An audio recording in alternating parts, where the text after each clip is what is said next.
I am Harshita. सच्चा प्यार बोलना बहुत आसान लगता है, लेकिन सच्चा प्यार करना बहुत मुश्किल होता है। आप लोग कनेक्ट मत करिएगा कि मैं किसी कपल से रिलेटेड आपसे बात करूंगी या किसी रिलेशन से लेके आपसे बात करूंगी। मैं आपसे ऑल ओवर एक सच्चा प्यार कैसे लोगों से किया जाता है, मैं इस पर थोड़ा बात करूंगी, क्योंकि जो चीज़ मैंने फील की है वो मैं आपको शेयर करूंगी और आपको भी वो चीज़ अपनी लाइफ में फील करनी चाहिए।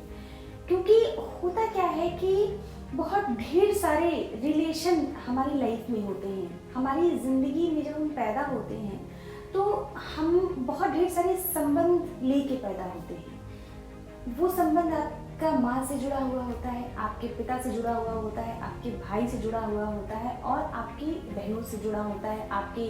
आप जब बाहर निकलते हैं तो आपके कुछ मित्र यार बनते हैं, उनसे जुड़ा होता है। फिर आपका जीवन संगनी जो बनता है या जीवन साथी जो बनता है वो आपसे जुड़ता है, उसका पूरा परिवार आपसे जुड़ता है, आपके काम की जगह के लोग आपसे जुड़ते हैं। कहने का मतलब है कि धीरे धीरे हमारा जो छोटा सा माहौल होता है वो बहुत बड़े समूह में क्रिएट हो जाता है। और हम कई बार क्या करते हैं कि हम किसी एक रिलेशन को बहुत प्रायोरिटी देने लगते हैं और सारे रिलेशंस को धीरे धीरे करके भूलने लगते हैं। माय डियर, आप लोग एक बात का ध्यान रखिएगा कि मोहब्बत को करना ये आसान नहीं है। मोहब्बत एक जिम्मेदारी के रूप में की जाती है।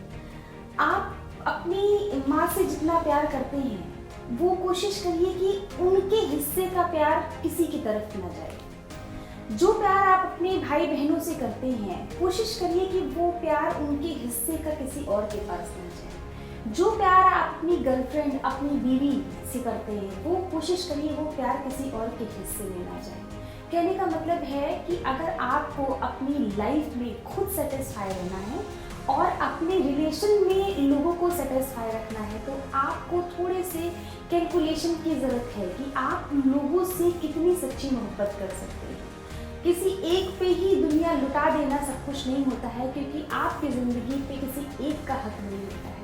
आपकी ज़िंदगी को बनाने में आपकी माँ का बहुत बड़ा रोल होता है, आपकी करियर को बनाने में आपके पिता का बहुत बड़ा रोल होता है और आपको छोटा छोटा प्यार देने में आपके भाई बहनों का बहुत रोल होता है और आपके साथ काम करने वालों का बहुत रोल होता है आपके करियर में। तो कहने का मतलब है जब आपके जीवन में सबका रोल है तो आप सबको भूल करके और क्यों आप एक तरफ और एक तरह से चल देते हैं। मैंने बहुत से लोगों को देखा है कि लोग सिर्फ एक लाइन पे चल रहे हैं।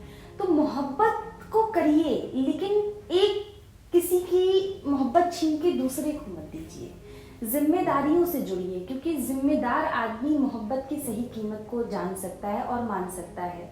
तो आप अगर मोहब्बत करना चाहते हैं खुद से, परिवार से, अपने लोगों से, तो ये ध्यान रखिए कि किसको कितनी मोहब्बत करनी है और किससे कितनी करनी है और किसके लिए कितनी जिम्मेदारी पूरी करनी है, ये कैलकुलेशन आपका होना चाहिए। इसलिए आप इसके लिए सेल्फ डिसीजन में आइए और ध्यान रखिएगा कि इन बातों को हो सकता है लोग बहुत प्रैक्टिकल ले लें।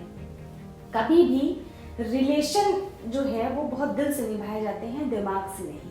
तो अपनी ज़िंदगी में कुछ रिलेशन रखिए जिनको आपको निभाना है और जब आप उनको निभाने चलते हैं तो उनका हाथ एक आखिरी टाइम तक आपको नहीं छोड़ना है, चाहे वो किसी भी परिस्थिति में आपके साथ हो। आपका मित्र किसी भी परिस्थिति में हो, आप उसका साथ, उसकी परिस्थितियां देख करके मत करिएगा। आपके माँ बाप चाहे जितने बूढ़े हो जाएं, उनकी एज देख के और उनके पास धन है या नहीं है ये देख के उनका साथ मत करिएगा, नहीं तो ईश्वर आपको माफ़ नहीं करेगा। जितनी मोहब्बत करिए लोगों से सच्ची करिए और कोशिश करिए उस मोहब्बत को निभाइए। Thank you.